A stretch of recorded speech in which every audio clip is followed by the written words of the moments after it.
It was a debate filled with memorable moments, but one of the major highlights from last night's presidential debate was a surprising reference to Sesame Street's Big Bird. I'm sorry, Jim.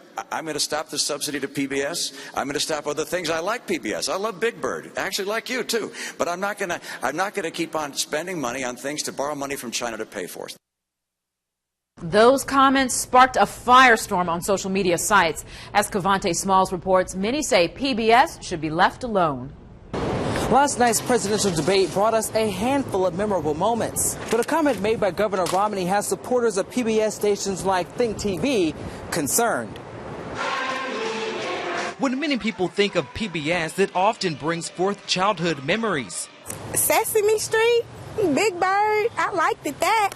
But even the jolly Sesame Street gang can't avoid election year politics. Governor Romney suggested cutting funding for programs like PBS to rein in the debt, but that option leaves some people upset. If somebody was to take that away, oh man, that'd be pitiful.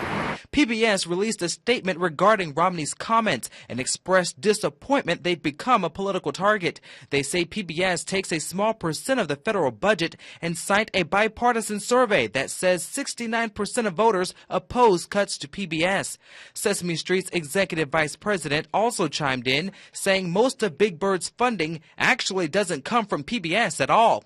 You can debate whether or not there should be funding of public broadcasting, but when they always sort of tout out Big Bird and say we're going to kill Big Bird, or that actually is misleading. Many people use PBS as a learning tool, especially for children. It was a great way to start dialogue with them on certain issues and as far as education. With 5 weeks left in the campaign, now in addition to voters, even Big Bird has a stake in the election. In Dayton, I'm Cavante Smalls reporting. Well, after Governor Romney said that he would cut funding for PBS, the number of Big Bird mentions on social media shot up 800,000% during the debate.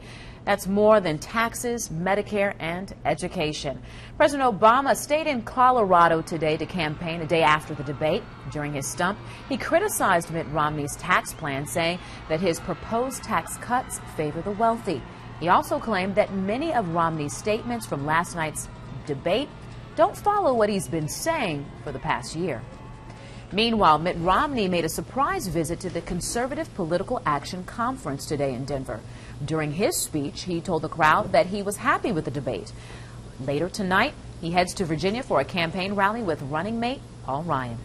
Well, did last night's debate change your mind on who you would vote for come November? It's our question of the day. Let us know at facebook.com/ABC22 Dayton or under the question of the day at abc22now.com.